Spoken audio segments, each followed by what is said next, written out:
girl on fire. I'm not a victim, a girl on fire. I'll stand my ground, girl on fire. I've made a choice, I stand proud. I'm a girl on fire.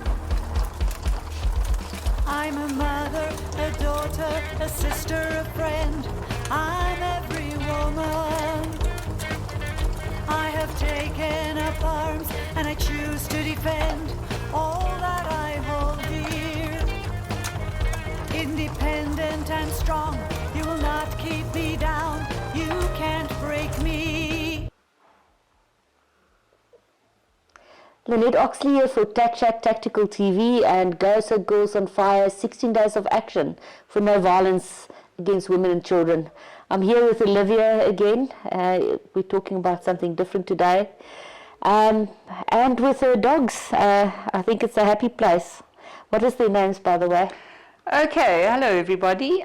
So we have Wilson here on the right, who is a rescue and is a pathological runaway. Then we have Midnight here, who was thrown out of a car, and I took her in under the auspices that we were fostering her, but I'd adopted her immediately. And then we have little 14-year-old Spliffy. I mean, have you ever in your life come across such a ridiculous name?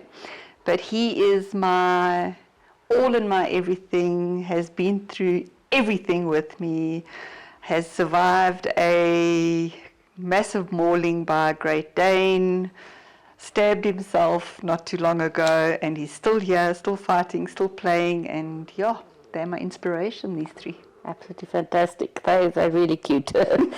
Quite a greeting when we got you today. Yeah, and this is how we sleep, this is how we live, they follow me wherever I go. I love dogs. I think my viewers know that my Rotti is always on the show. So they help us survive life. They do. Okay, so one of your saddest part of your stories, when we had a lunch a while ago, you said there's certain things that you haven't spoken about before, and that is some of the stuff that we're going to touch today, some difficult stuff. One of the things is your parents, Mike and Judy Sheehan. One of the things that I saw is they basically said you were a liar when all of this comes out. When did you tell them that you were abused by Bob?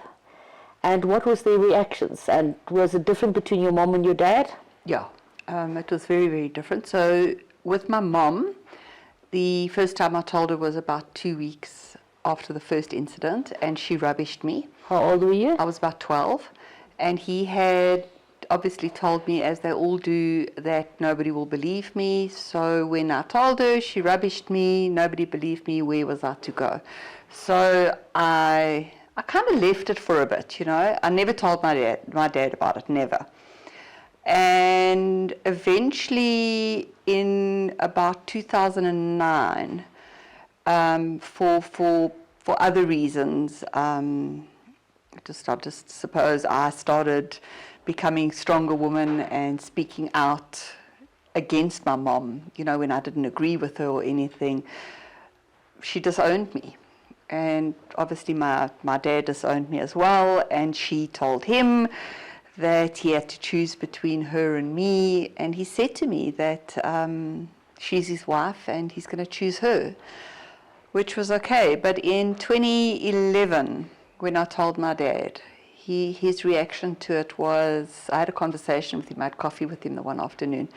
His reaction was, yeah, you know, don't let it define you, just get over it.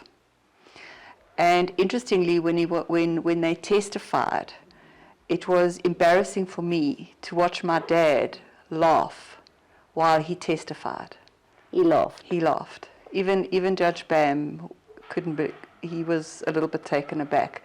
And in fact, both their testimonies were struck off the roll, or struck off, and they were considered what they call a hostile witness in court.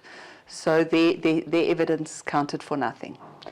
What brought them to that point? I don't know. Lynette, I don't know. I mean, if my son came to me and said to me, Mom, XYZ, doesn't matter what, I'd like be there. If it took a carpet and a spade, I'd be there, and then I'd ask questions. But I don't know. My parents came from very, very, let's call it underprivileged backgrounds. And my mom was very sort of lived a dream through me and lived a reputation through me and lived a life through me. And she became something because you became something. She was something because she had something to talk about, and that was me. And my dad was a very hard worker and was very seldom around. But there was a lot of domestic violence in my household, especially from my dad. So when he kind of laughed it off, it was kind of expected.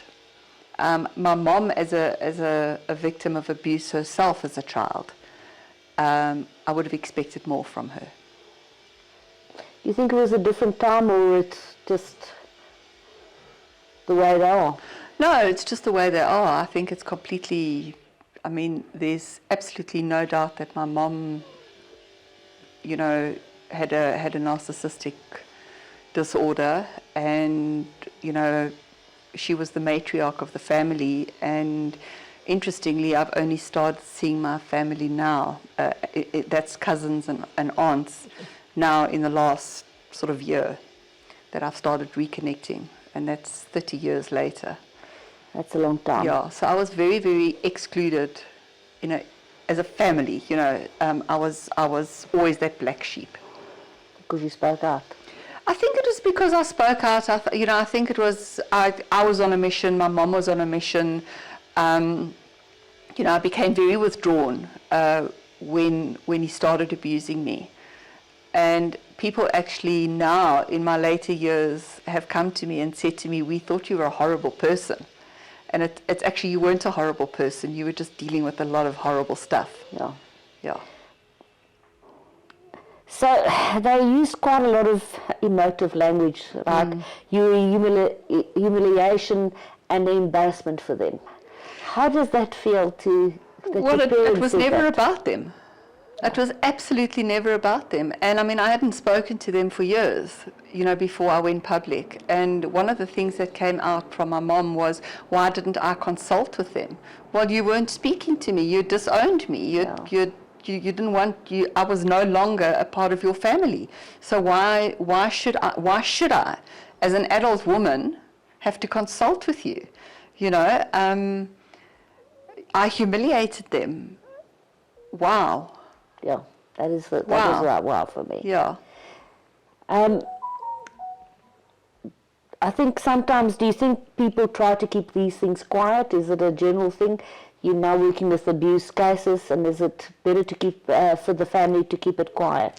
So it's a very, very, very big problem. And while the stats are currently 1 in 3 children are abused in some way, there's this, first of all, the children don't want to speak out because they have a fear of not being believed. Secondly, they've been groomed, so they don't speak out. And third of all, I think, the families, when they do find out, don't really have a place to go and don't know where to go to report.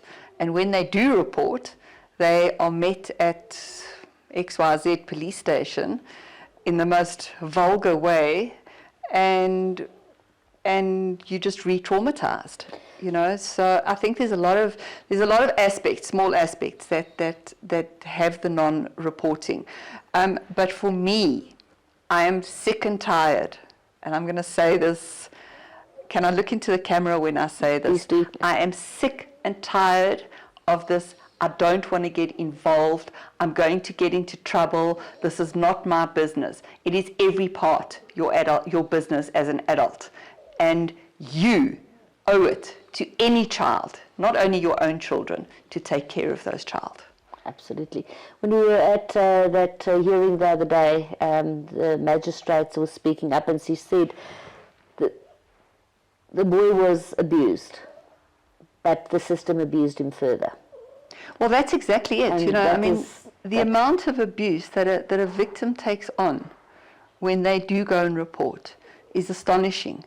And that's what when I started the Jasriel Foundation, I decided that I was going to take that pressure off victims, and because I can handle it. And so I'm trying to... But it's taking a toll on you. It is taking a toll. You know what? It is taking a toll, and I need to manage it better. And you know, I need to bring in volunteers that can assist me. But it is still my passion, and it is still my vision to make the world a better place for children, especially. Yeah, absolutely. Getting back to your mom, she basically said that you said in the You interview that I am going to make my mom sit in front of me and explain her actions. Did it ever happen? And she said that was the final straw. Did it ever happen? Because when we spoke recently, your mom passed away in the last year? She passed away in June, yes. June. No, I never did that. My mom came through very strongly as a victim of me, and that was very much not the way it was. In fact, there's a book out there, and I'm not really going to name the book because I think it's just not a true reflection of what really happened. But my mom claimed and continued to claim until they moved to England that they were moving away from me all the time. And my dad actually stood up for me on that and said it was never ever because of me that they were moving away, you know. But to have that on you, and a couple of years ago in 2021, when were the riots? 2021, the looting and everything. I think it was. Yeah, they moved to England, and they moved in this. They didn't even tell my son. They told him a week before they left. And I'm sorry, you don't just move to England. You sell your houses. You prepare. And I got a letter from Bob Hewitt via my lawyer saying that they had moved because of me. And that devastated me. So the abuse just continues and continued. And it took a whole year before I found out the real reason that they moved to England. And it's sad, you know, it's really, really sad that they just can't face that they were part of the abuse. That they were part of the problem. And that's fine. That's on them. But they're still part of the problem. Absolutely. But it's sad. But they could have changed that. They could have changed it. Just looking at back at what you said at the beginning, your mom lived through you, and when she couldn't live through you anymore, she probably blamed you for it because you were the person that brought her up from what she was nothing probably before that, in her own eyes. And yeah, you know, I think when I took a decision to stop playing tennis and sort of become my own person the best I could, I think that disappointed her because she didn't have anything more. And interestingly enough, I mean, she then put that on my son. And she put it on him badly. And it had very, very negative consequences. so the abuse keeps It's a happening. cycle of abuse, yeah. Absolutely. Yeah. Where's Bob Hewitt right now? And how do you feel about him still? I actually don't think of him all that much, but Bob is living on his farm. His parole's finished. His sentence is over. He's living on his farm in the PE in the Addo region, picking oranges or doing whatever he does. I don't know. But I don't think he's ever taken responsibility or... No. He's actually tried to silence me further. I mean, he has attempted to interdict me. But that never went anywhere. And I think he's hopefully just given up. And quite frankly, you know, I mean, I had an incident the other day which for me was awful. I was at the Legends tennis tournament, and I was sitting talking to Billie Jean King and Ilana Kloss. There was a gentleman there, and he came with this tiny little book. And in this little book, he had a whole lot of names and pictures and everything of all the legends dating back 100 years from South Africa. So me being me, I immediately asked, can I see the book? And of course, I start paging through the book, and honest to God, who do I find in the book but Bob Hewitt? So I say to him, why is this man in the book? So he says to me, because he's a tennis legend. So I said, no, he's not. I said, he's a child rapist. So the gentleman said to me, but he's done his time. So I looked at him and I said, but I'm still doing time. I'm still struggling with the after effects of what he did to me. And that's 40 odd years later. And only then did he realize who I was. I think Billie Jean wanted to crawl under the table. And, you know, it's that mindset of, no, he's not a legend. And I made him take him out the book. Great. That's awesome. Yeah. So tell me, what are you doing now? Because it's very Sure. positive. Let's first say on an international level, what is happening with child abuse? It's bad. A lot of things. The movie that came out recently. Sound of Freedom. Is it as bad as the movie projects? What is happening, or is the media, is it much more in the open, or do you think it's just always been bad? No, I think it's always been bad. I think that there's just more voices now for children to speak out, and adults. You know, I think we mustn't disregard adults and historical abuse. I do believe that it is more, but that's because there's more people on the planet. Trafficking in sport, obviously where I work, I think is a huge problem, which I'm currently looking into, and just abuse in general. And, you know, I mean, I've got, well, as at last night, I had 89 victims. This morning I woke up and I had about almost 100 victims. That would be active victims. I've got about another 1,000 odd victims that are just sort of quietly sitting in the background. I've got 25 sporting federations that I'm at war with because they just don't want to do the right thing. You know, it's not in the interest. It's not in money interest, because precisely. Sport is money. Precisely. You know, we had a massive issue now recently with flying our flag because of the anti-doping stuff not being filled out and submitted by our government. And what do? They go and appeal it with lawyers and stuff instead of just sign the papers. Do the right thing. Just do the right thing. Then we can fly our flag, and we can fly it confidently. You know, so the rot is right up to the top, and it's a big fight.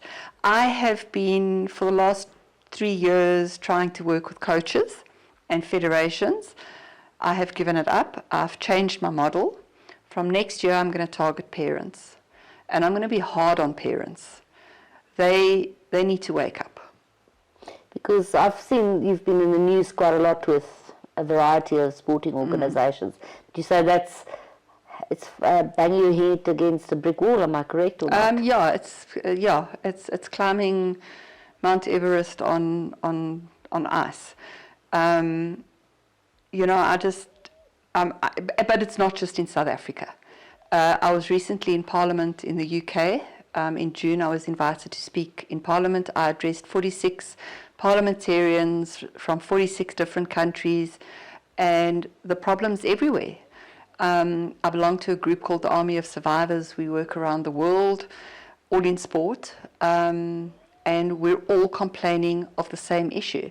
And sadly, the biggest issue, besides the abuse, is reporting. These people don't have anywhere to go to report. And when they do report, nothing gets done. Shoved underneath the carpet. I got 5 new cases last night in one sport. All 5 cases. Whoops, under the carpet. That's very sad. So the cases that you just talked about, is it all sport? Because I know you do other cases as Yeah, well. so the majority is sport. The majority is sport. I've got about 4 or 5 cases that are outside of sport, but those came with the territory. So those are cases that go back years. And I will not just turn anybody away. I will refer them eventually. So I'll get everything in order and then refer them to an organization that deals with that specific kind of abuse. We've got some snoring down here. Yeah. How's Olivia doing right now? Olivia's very sick at the moment. Olivia's a bit worn out. I'm going to cry. The passing of my mother was horrible. The way the news was delivered was terrible. Nobody would tell me what happened. And I always looked through rose-tinted glasses and thought that maybe I would see her one more time before she died. And yeah, I was in England and I could have gone to look for her. I had the time and I chose not to, and I regret it hugely at the moment. I'm living in a very, very dark space of regret. So it's made me a bit sick, the stress of that, the stress of, I suppose, just life in general. And I'm working through quite a lot, as well as everybody else's stuff. Yeah. You are a warrior. You really are. You got our second prize today, this year, for our fighting spirit. You are a fighting spirit, and you are a warrior. I think you have warrior on your arm, don't you? Yes, I have warrior tattooed. And you are a warrior. I am. And I am. And Girls on Fire has recognised that. And being selected for the Spirit Award this year was like, I still had the conversation, I've got to win, I've got to win. So, so that's my only loss this year, I'm very proud to say that I've got 100% conviction rate with my cases. And I've got a lot of cases that are in the court system at the moment. But to receive an award and be recognized for what I do is completely worth it. Having said that, the award is not all mine. The award also belongs to the victims who have been brave enough to come forward. Absolutely. Yeah. We do this because people speak up, and Keshna is here today as well, and you two scare me. You really do. Don't be scared of us. I look at you and I think you are so brave that it sometimes scares me, because it worries me that you are fearless. We are. And we are fearless, but it's because we've been through it. Yeah. And we actually know that it's not so bad. And, that's why I get so angry when people come to me and tell me, but, I don't really want to do this because I'm scared. Well, what are you scared of? What are you scared of? You've got somebody next to you who is scared of nothing. Except spiders, I love spiders. Spiders and Parktown prawns, no. Yeah, the Parktown prawns, I'm with you. So, it's just a matter of, I need to get better. Yeah. And the worst has happened. I think that's one of Keshna's words, is she says nothing else, the worst has happened to you. It can only get better. It can only get better. And, I've said this so many times. I want to thank Bob Hewitt. He used to scream at me, get every ball back. My mother used to break tennis rackets on me. Thank you for that, because you know what? That's what taught me determination, and it taught me not to give up. And I don't give up. Sometimes hardship, I've always believed, actually makes you a stronger person. If everything gets handed to you on a platter, It certainly does. It's not that, it's easy to just give up, and you didn't give up. It certainly does. And you know, there's people out there that have got it worse, but we're given what we can deal with. And I've really noticed when I speak to people, there's true evil out there. You don't actually, you know, we sometimes live with rose-tinted glasses on, because there's some truly evil people out there. There are, and you know, that the guy we were talking about, Gerard Ackerman, you know, I mean, that is the absolute epitome of evil. And I'm not going to lie, he took a huge amount out of me. You know, sitting, watching him in court, knowing what he's done, and him being so arrogant about it. It's like, I just saw him in a short period, and Yeah. it was like, it was nothing. I mean, I've been to every court appearance that man has attended since 2018. Yeah. It's a lot of court appearances. It's a lot of time to be in his But he energy. doesn't care, and it made no difference in if he's let free, he'll do exactly the same again. And that is a general consensus. I mean, I'm dealing with these psychopaths, narcissists, abusers, rapists, who honestly don't think that they have done anything wrong. Yeah. And that does trigger me, and that does it is one of my major upsets. Yeah. Message out there for people, for the ladies, for 16 days of action. Ladies, there are more and more warriors who are willing to take on the battles with you. Contact us before you contact anybody else. And I can assure you that 99% of the time you will get a good experience in getting justice for yourself. The mindset of nobody will believe me, nonsense. Here I sit. I will believe you before I disbelieve you. The mindset of I'm not going to be treated well, oh, he's going to get out, he knows people. We know people too. And I have a message for the abusers. The net is closing in. We're watching you. My last message to you is please look after yourself. And you're part of the Girls on Fire Warriors now. Oh, you know, and that is such a pleasure and an honor, and I need to do my gun license. Yeah, you do. But I'm scared of failing, I'm not going to lie. So, yeah, I said to my son yesterday, we need to sit down, do the gun license, do the exam, get shooting, and yeah, I'm excited for that. It is. It's fun. I'm excited. It really is. It's about self-defense, but shooting is actually fun.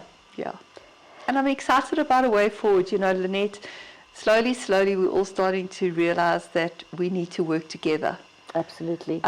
Working against each other for glory and for credit is not going to work. I've actually seen that happen in the gun industry and the gun rights industry as well. For me, it is about empowering women. That's it. Yeah. But not for a lot of other people, it isn't. You know, having you guys at court the other day with us, I don't know, I just felt different. I felt safe. I felt different. It was nice to have you there. And it's nice to go into a situation like that in force. It is. Especially for the victims. Yeah, we'll be there. There's ladies all over the country Yes. that's warriors. Yes. Thank you very much, and Thank we'll you. see each other soon. We'll see each other next year for 16 days. Anyway, thank you very much. Cheers for now. Thanks, bye. Bye. Thank you.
Countless hours on the range, I am responsibly armed. I am your equal. I've empowered myself, I have practiced and trained. Fear won't control me. With my sisters in arms, we will make ourselves heard. We'll stand together. I'm a girl on fire. I'm not a victim. A girl on fire. I'll stand my ground.